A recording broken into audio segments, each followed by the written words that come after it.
Returning to my Coin Lady channel, I am pleased to see you again. It is absolutely absurd that the SEC has just asserted that XRP is a security. I have provided numerous reasons to support this position.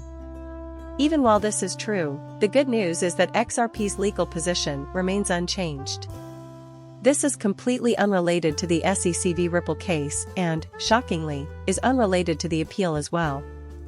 Derivatives are where things get dicey, though, and they have absolutely nothing to do with secondary market transactions involving regular individuals like us purchasing cryptocurrency on an exchange. Looks like I have something to explain. I'll be right back.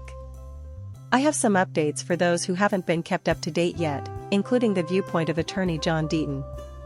Since attorney Deaton has had such a profoundly positive influence on the SEC v Ripple case and on his own years of battles with the SEC, I wanted to make sure you all got a chance to hear his exact words, so I shared a post on X, even though he hadn't spoken publicly about it when I published the video yesterday. Two additional XRP-affiliated attorneys, Bill Morgan and James Murphy, have also provided me with their thoughts.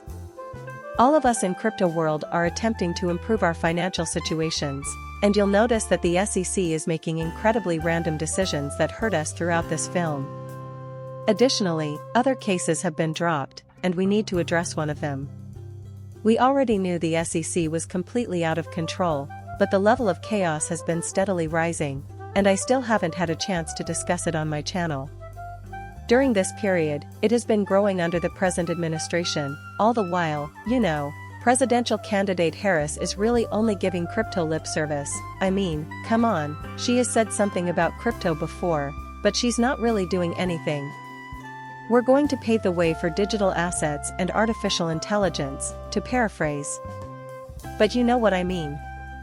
Well, that was basically it. Well, that's all. That concludes it. Oh my goodness, I beg you, Lord, to spare us another 48 years of this nonsense. However, I will now bring you all up to date on this. I should preface this by saying that I come from absolutely no financial background.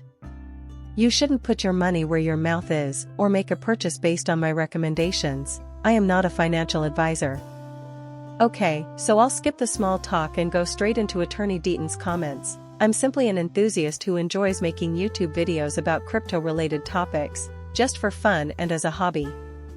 Yesterday, this was the headline, but there was no lunch. Claims that XRP is a security cryptocurrency exchange and sues SEC over it. The cryptocurrency exchange Bitnomal filed a lawsuit against the SEC and its 5 commissioners, claiming that the SEC had overstepped its bounds in its authority to regulate digital assets. By asserting that XRP is a security, and listen up, this is the single most compelling piece of evidence, aside from the Ripple case, that the SEC is trying to sabotage the entire XRP ecosystem. They are acting in that manner. You and I both stand to lose, and the SEC's archenemy, Ripple, stands to lose as well, so they're just using this tactic as another one of their many tactics. So be it if other people are caught in the middle of it all.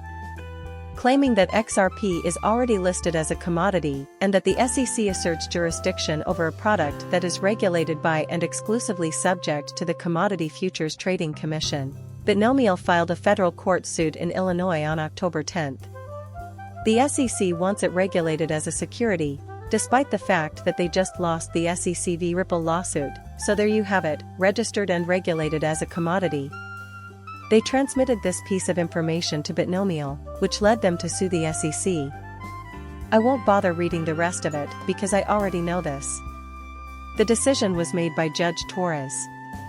The fact that Judge Torres has already stated that XRP is not a security is also ignored. However, this is presented as evidence that would back the SEC's stance that sellers of XRP futures should be registered. Because, as I mentioned before, we are specifically discussing futures transactions for this exchange, and those XRP futures trades would be considered illegal securities transactions in any other context. They are experts at that.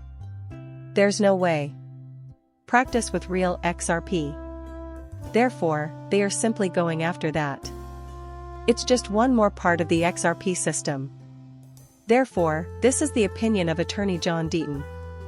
On behalf of the 75,000 XRP token holders, including 627 in Massachusetts, I battled Gary Gensler, SEC.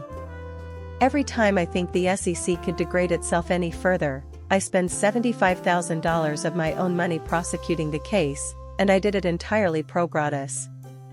The SEC's legal team disproved my assumptions. Just as I and others had predicted, a federal judge found the SEC lawyers to lack faithful devotion to the law. The judge, a lifelong Democrat appointed by Barack Obama, concurred with me and used some of the evidence and briefing I presented to the court. XRP is not a security, the judge ruled. This quote comes to a close. She went on to accuse them of being hypocrites who would say anything to gain an advantage in a debate. Thus, a pause. I must say, that aspect of the SEC v. Ripple case was my favorite. This was due to the fact that Magistrate Judge Sarah Netburn's criticism was particularly harsh. Specifically, she claimed that they are engaging in hypocritical behavior, if my recollection serves me well. They lack integrity. I believe it was all in the same paragraph when she mentioned that they do not have a faithful devotion to the law. Pure magic, that's what it was. I had a great time reporting on that. My video would not have been seen without you. Thank you for watching my channel and for subscribing. I will see you later.